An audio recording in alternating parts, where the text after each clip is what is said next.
everyone. Welcome to Unfiltered Flow ELSC, the podcast dedicated to the progression of the fluid power and automation industries. I'm Megan Cook, that's Alan Burdett, and today we're super stoked to have Paul Godinès with us. Hey, Paul. How you guys doing? Good. Doing great. Thanks for joining. Okay, Paul. Always first question. How did you get into the business? So I was in my 20s. I didn't have any other job opportunities after exiting the Marines. And my wife's family were factory people. So I joined the factory. I moved into management, supervision, and managerial. And I did that for about 20 years, oh 08, oh 09, something like that. I got laid off and I was like, I got to get like a skill, right? And I just picked electrical because, everybody uses electrical. I could barely wire a lamp, 40 years old at this time. And so I got an opportunity to build control panels. And then a guy walked in, hooked up a laptop, started programming. And I asked the guy who that was. "Oh, that guy makes a lot of money. It's awesome. He's an engineer." So I went and talked to him. And he sparked it and introduced me to the whole idea and said, just got to get experience. You got to learn it. But it isn't easy. You're not going to learn everything you need from college. So that started the self-learning process, getting in the controls. So, Paul, take us back to a moment in a factory when you first thought this training approach is fundamentally broken. What happened from there? Interesting enough, it started with that very first conversation. I was very excited about the possibility, but as I discovered, the path was really unclear because I spoke to college graduates and coming out of school, 16 years ago, uh, they knew a little bit. They'd experimented with it, they kind of played with it, but they really didn't have a strong skill set at that point. Then the online industry 16 years ago, really, there wasn't very much there. And so as I tried to learn this process, Rockwell Automation at that time and still today has very expensive training. It's good, but it's very expensive. So then you needed to find an employer who would hire you and then say, I'll invest in you. And that's very hard to do for any reason, any skill set, for any reason.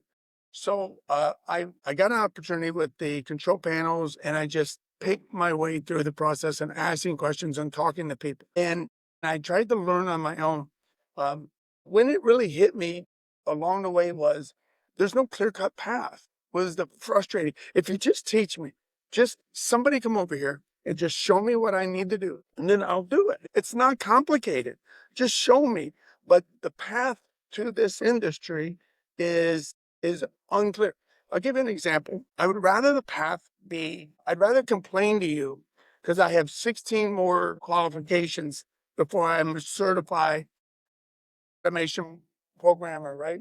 Automation engineer. But when I got there, I would have the confidence and competence to perform the job. What do you want me to complain about?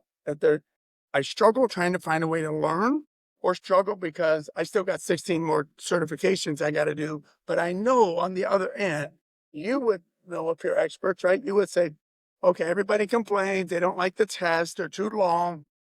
Done. You're going to be confident and competent. Uh, it really comes down to that. Which complaint do you want to hear?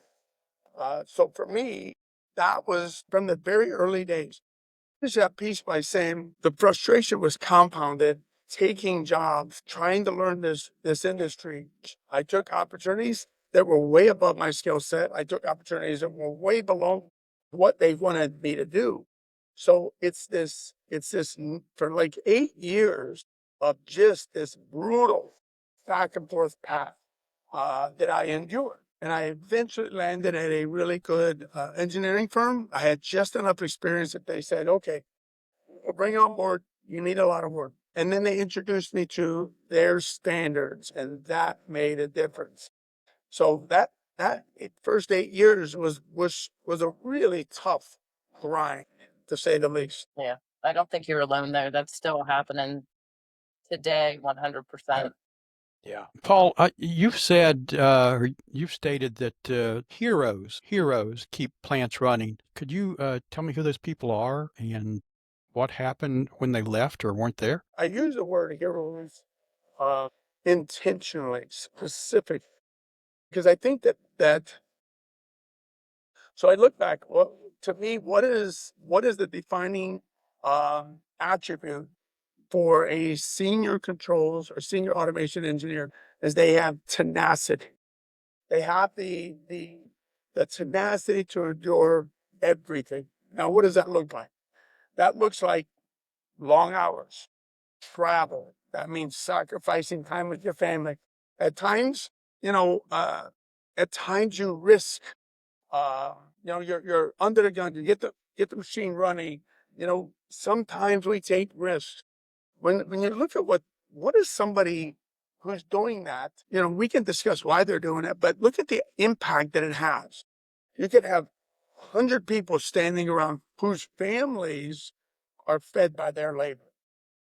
You could have 65 truck drivers and 65 trucking companies coming in. You could have tens of thousands of dollars in electrical and power, all reliant on this one person to dig deep, be tenacious, and solve the problem. To me, and mind you, they're doing this at a sacrifice often. Late nights, weekends, away from home, physically exhausted. That's a heroic effort. It really is a heroic effort. Now, what happens when these people leave? Megan was discussing that prior to our discussion here. Is what's going to happen if we don't backfill these positions? What are we going to do? And here's the interesting point. This technology will not get simpler. It will not get a little bit. From 16 years ago to today, on the surface, the technology's kind of the same. We have a few more basic devices, a little bit better cameras and sensors. But now we're getting into AI and advanced robotics. We're getting into it's not going to just, inch up a little. It's going to fold over itself and double, and then double again, and then double again. We have to solve this problem, getting new people into this industry. And I look at it this way: it's such an awesome industry. It's given me a wonderful quality of life. So it needs a certain type of person who has a tenacity to build this career with this imperfect path where the technology is going to, fold over itself over and over in the next 5 years even. So we've got to get a hold on. We've got to find better ways to recruit people and train them and prepare them for the real world. And it can't be, well, you just got to figure it out. That cannot be the answer, in my opinion. Sorry, I'm passionate about this subject. So are we. That's why we do this, Paul. So we're right there with you on this. What do you think the quintessential difference is between a team that's been trained versus a team that's actually prepared? Very good question. Very insightful, in my opinion, because a team that's trained has to deal with one impertinent fact, and that is the bias that the student isn't getting the level of training that is useful. Almost everybody goes to the training, will go there and say, "Yeah, grateful for the training. You're going to pay me to train, but truthfully, this isn't really going to help me as much as somebody is." So when you then dig back, why are we doing this training? Often it's because somebody needs to check a box. We have a budget for training. We got to spend it, as opposed to what do we need to optimize productivity, to optimize performance. And that type of training is a little more complicated. It's a little more sticky. It's a little more harder. You can't just go online and order a video set, or you can't just hire a guy to come in and say, okay, get me, 4 days of PLC training. It's a little more tactile than that. To overcome the bias where the guy who's doing the work on the floor actually feels that this is useful training and it will certainly will help me do my job. So actually prepare versus trained. In my opinion, that's the dichotomy, truthfully. We train them, but they're not really prepared to do the job. 100%. And this comes up continually, Paul, the operator versus leadership. And then, that the in between there, if you're not empowering the operators to say, okay, this is what I see, this is what I need, I think this will help improvements versus what you're saying with leadership and checking the boxes and doing what they're looking at is the right things, and I need to move down through this and this. Empowerment of the operators and having them, the frontline folks, open to having these conversations and allowed to have these conversations is huge in moving I don't think forward that with this. management is at fault here. I really don't. I think that they're looking at, here's a structure I have to work with.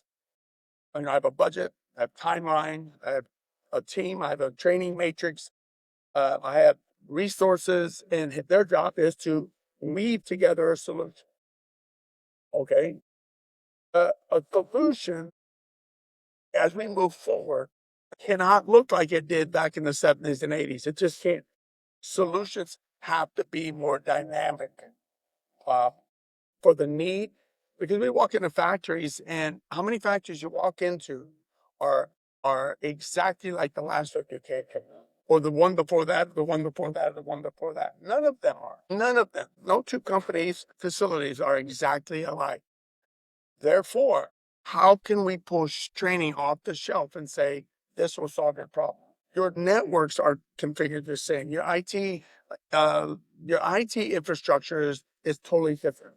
How many layers in the architecture of your machinery and equipment is different than the last company? But yet we want to be able to take a solution off the shelf. The leadership's not the problem directly, but they are responsible results. And it's mathematical. If you want a different result, you cannot do it the same way you did it in the past, or you'll get the same result. Yeah, what you had said earlier that we need to recruit and train people, and now you're talking about, trying to use a one size fits all training regimen, which doesn't seem to work. I know you're a big believer in scenario based training. So what can you tell us about scenario based training? How does that work? Could you walk us through something there maybe? Yeah. So I think visually, if we were to look at this, okay, so we have a level of training, right?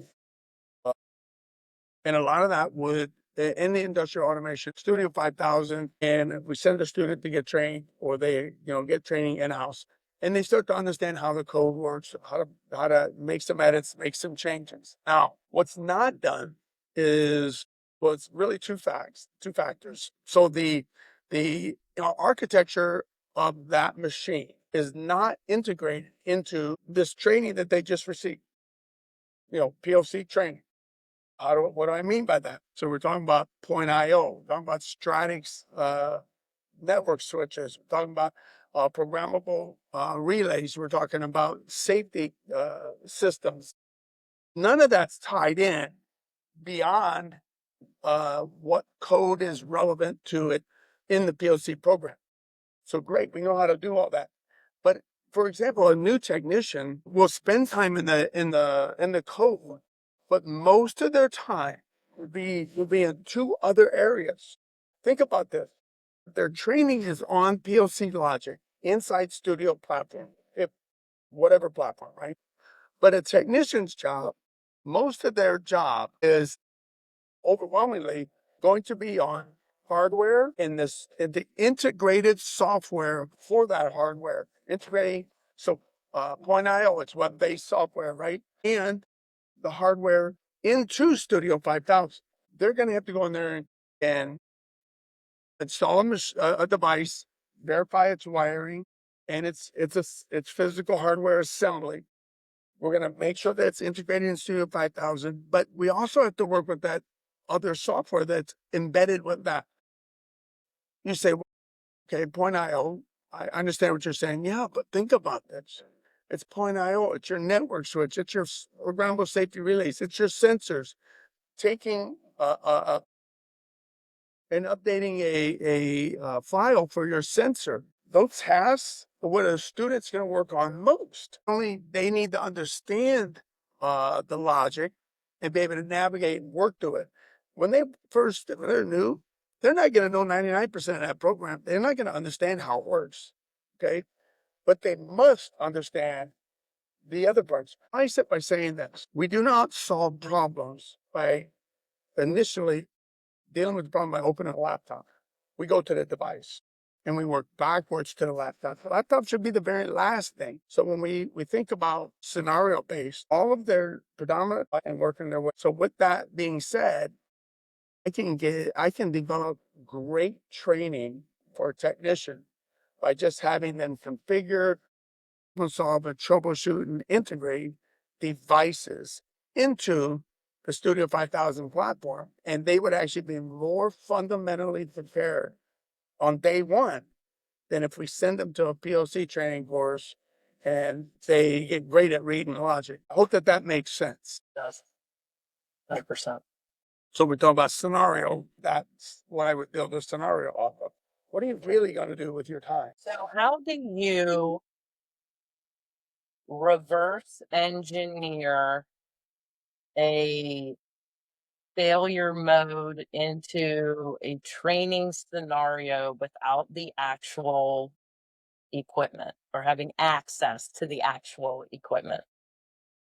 That's very, very good. So very good question. So uh, we are seeing the rise of the simulation world. We're seeing digital twins. We got factory IO. We got many different softwares that are starting to emerge. And these are super fantastic. And they're going to, in my opinion, really dominate the future for automation and engineering.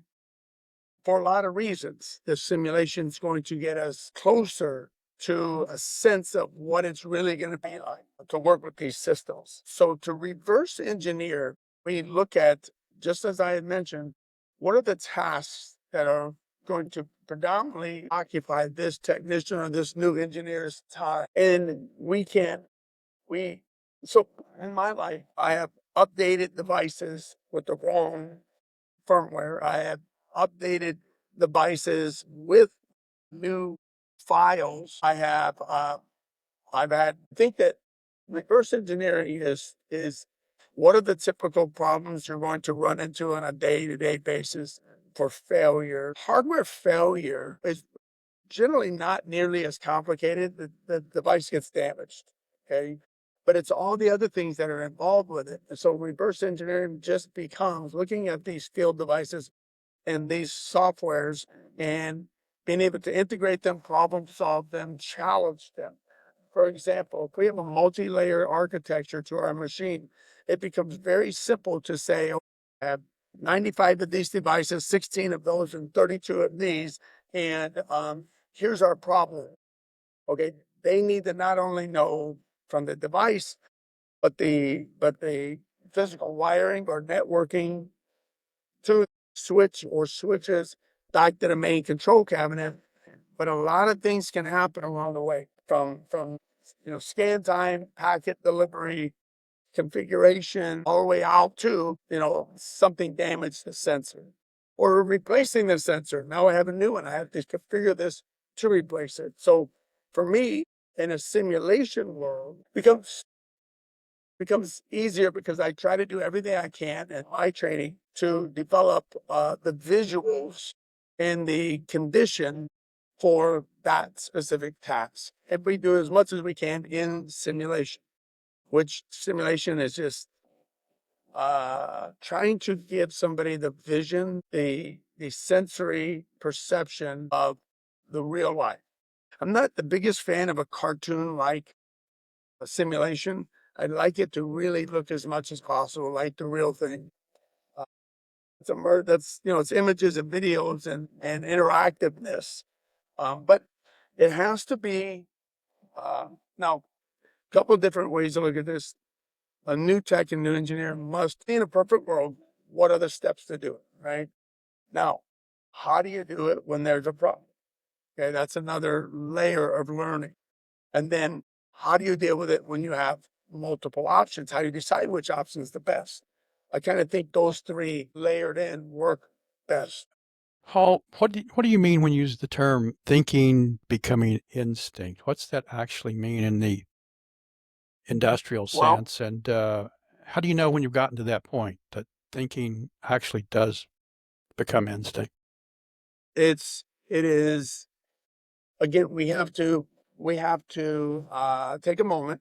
We have to sit back and think about, we have to relate it to something that we are familiar with.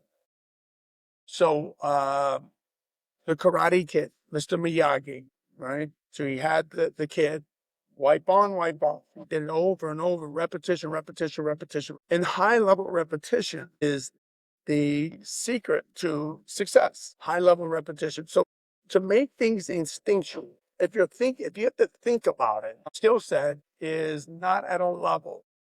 If you have to think through the process, and you already know you're at that lower end of skill set. When it becomes instinctive is when you look back and you say, I did like 62 steps to get here, virtually no thought. I remember distinctly uh, going online and making a live edit scared the crap out of me. Okay. Just what if I screw this? The line's running. What if I screw up? Which, by the way, has happened.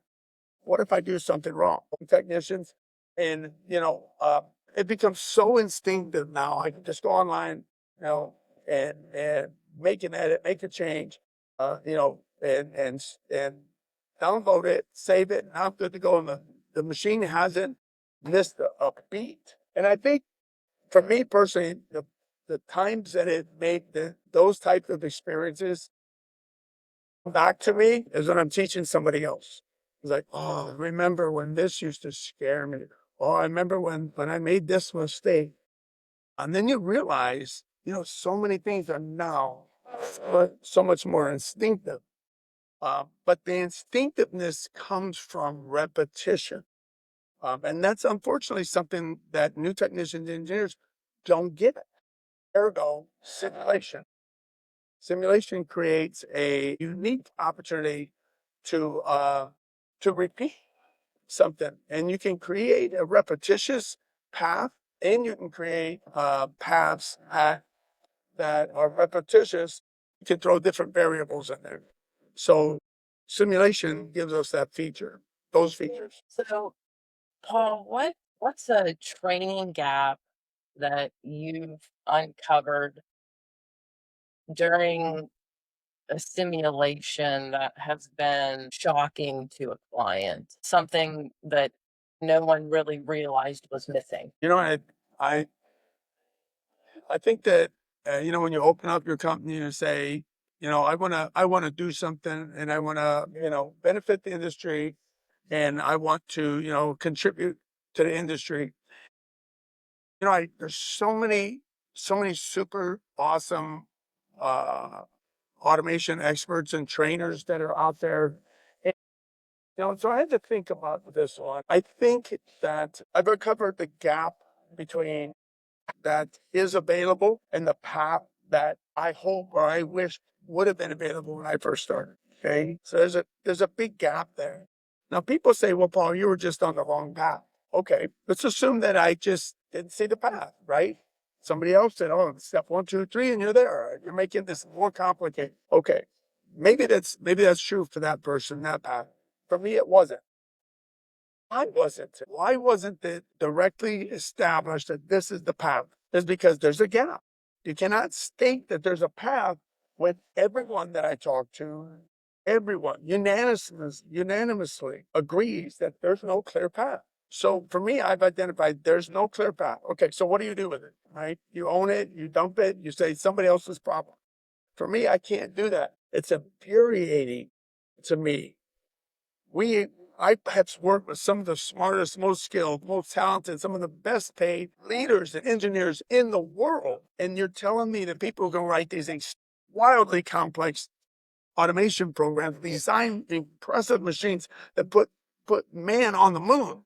We cannot solve this problem. That's baffling to me. So I think that what I have discovered is This industry needs an advocate, to use your word, Megan, or a group of advocates who literally yell from the rooftop and say, we got to fix this.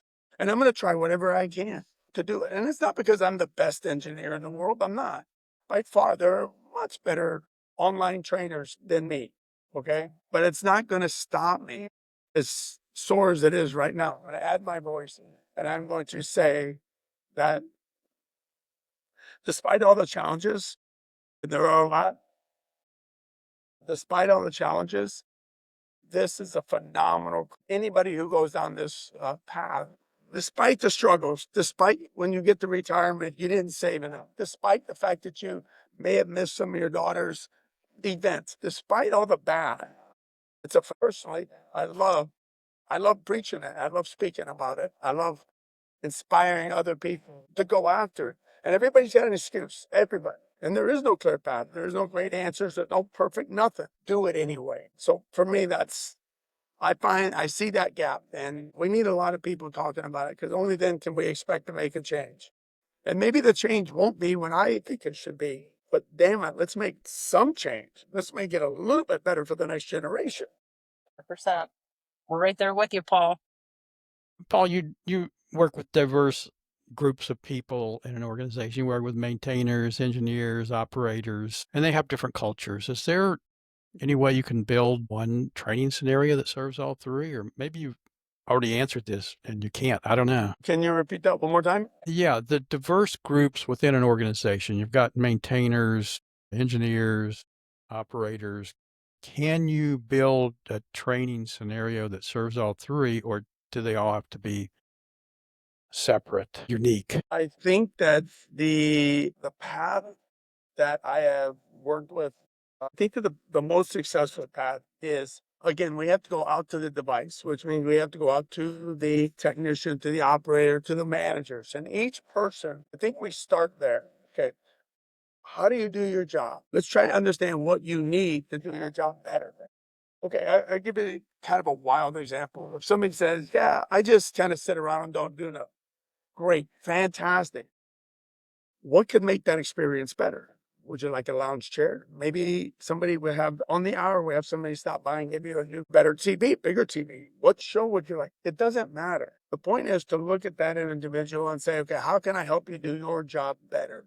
And then try to develop moving backwards, where then we will find that each of these departments or team members do merge. For me personally, I think it has to be a streamlined path working from the individual. Other words, somebody's going to come to the training and said, yeah, this training's not really relevant to me, but check your box.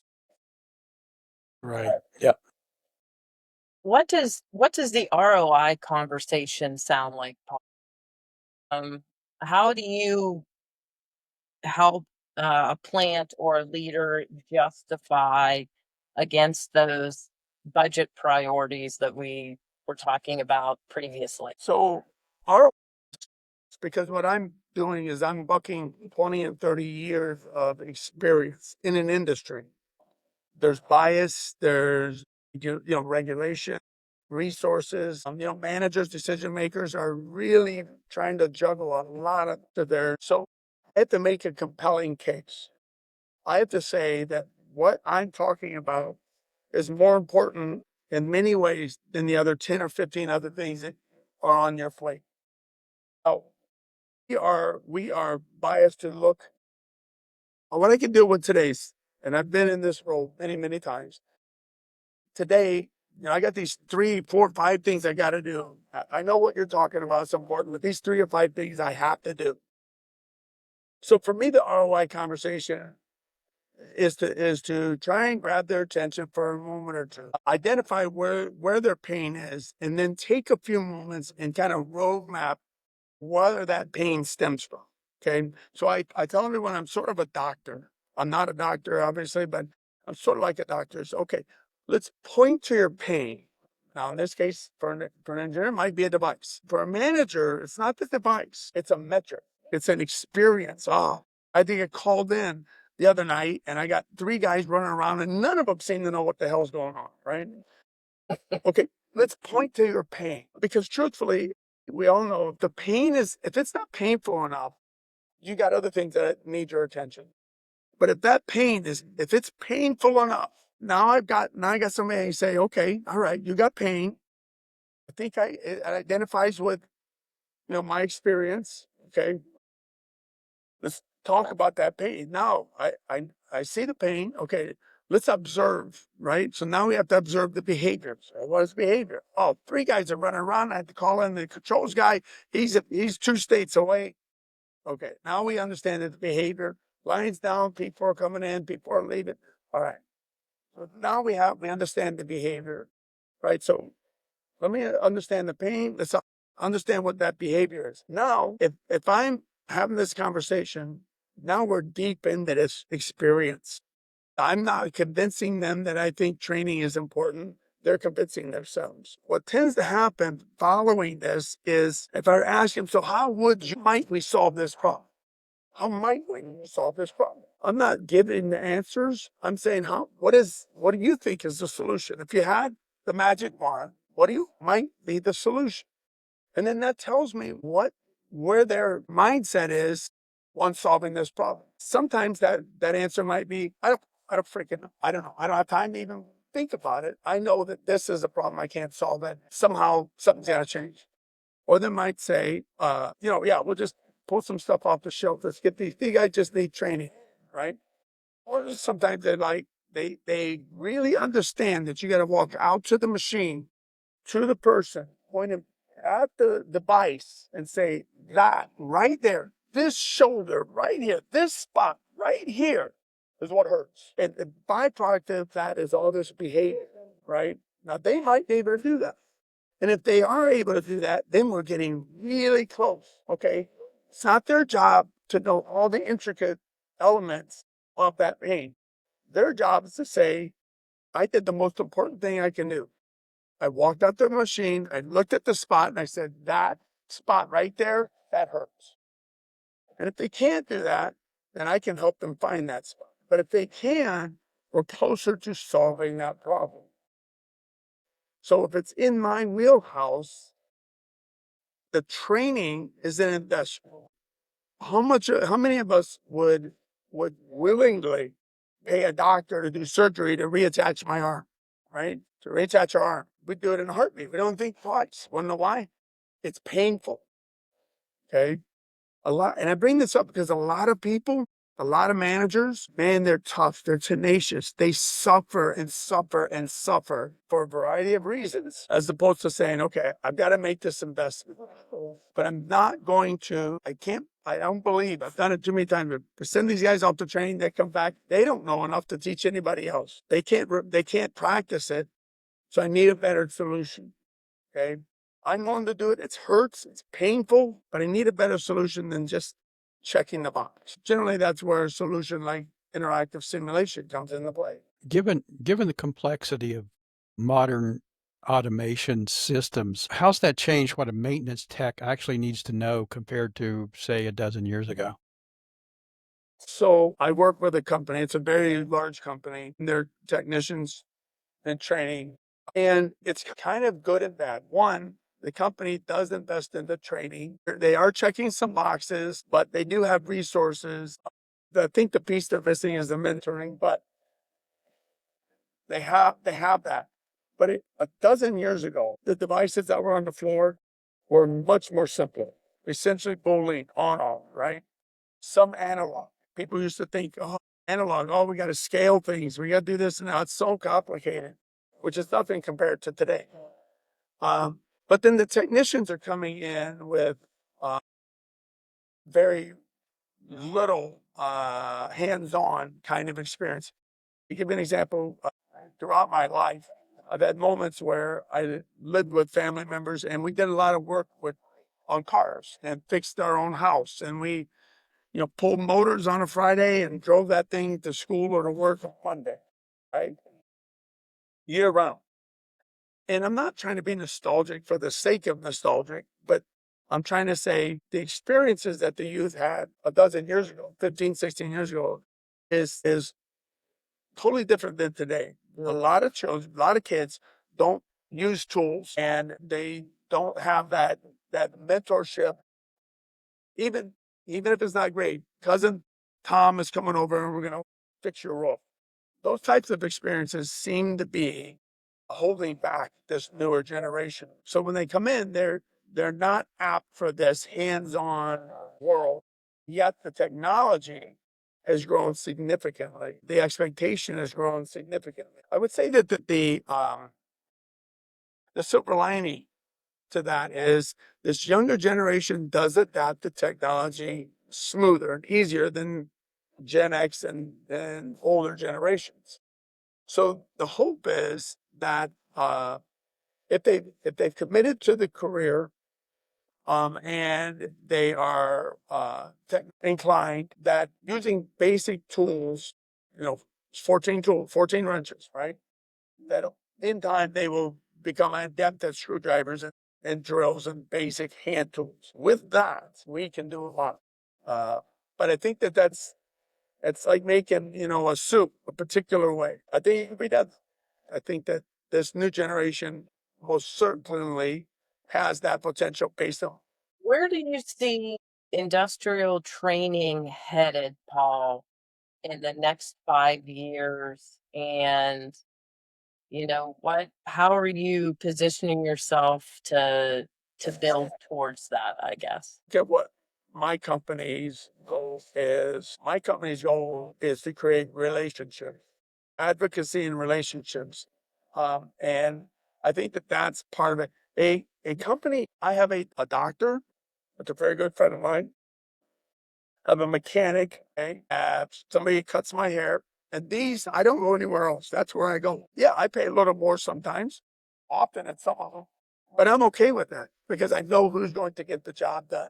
So for me personally, in my company, it's creating those relationships for the long haul. And my job, as I see it, is helping them identify their challenges and identify if that's related to improving their training. And then my job is to help source and or develop that training that solves their problem. You say, look, I got a problem. Let's sit down, let's talk. I think that this might be something related to training. And why don't we have this chat? And I'm going to sit down and we talk. Okay, I have some ideas, some resources. I have some other things I can put together that I can present to you and say, I think this can help solve that particular problem. I become their go-to source for training. All right. And it's not because I am the world's best at any one thing or all of it, but I become a trusted resource for that. And I can kind of get away with that in this industry, in this niche, because I have worked in the port. So I have been to, I don't know, 19 different countries, essentially traveled the world, worked on cutting edge tech, led multi-million-dollar projects for billion-dollar companies. And I've worked with some of the smartest, most skilled, most talented leaders and engineers in the world. That gives me a very unique perspective that nobody else in the world has. So from being under the machine, wiping oil and fixing things to editing code in England and sitting in front of an overhead door in January, freezing my butt off, or sitting in Japan at an executive board meeting talking about multi-million-dollar deals, or traveling to distributors nationwide through Canada as well, and having conversations with front door client facing professionals. I have that broad experience, very unique, hoping to leverage as a way to build that trust, that reliance. As far as what it's going to look like in the future, it's supposed to be an afraid of the future. I'm excited for it. I'm excited to be the guy who goes out and helps them discover these solutions that will help them solve their problems. That's not their job. What is their job? Their job is to manage their facility. That's my job. My job is to take all this stuff that scares them, all this new technology and all these challenges and help them find a way to develop the right solution to solve it. Yeah, that's awesome, Paul. Well, we're super excited that you joined us today. Yep. We love what you're doing great things out there. So we'll just keep beating this drum, Paul. Yeah. think the future is bright. I think that the next generation is. I think that we're gonna see a resurgence. I really do. I think that it's going to be a very unique resurgence, and I think that the key to it is the adaptation of, instead of thinking of factories as dirty, stinking factories, in the future, as they're starting to become these hyper technology, some Yeah, of the that's right. smartest people in the world working at these places making super great money. And you don't have to wait 20 years. I went from $40,000 a year to $100,000 a year in just a couple of years. It's a long story, but suffice to say, it's a huge opportunity, uh, especially when given the right resources and tools to be able to perform. So I think these factories and facilities in the future will astound us. We will look back and say, my God, nobody would want to work at those stinking dirty factories. You're working people 20 hours a day because you got screwed up systems, right? So these phenomenal, like the way for Yep, 100%. Well, Paul, thank you so much. We know you're busy out there doing good things. Super thank you. excited that you joined us today. Thanks, Paul. Thank you, Alan. Megan, I appreciate it. Thank you very much for your time. You guys have a great day. You too.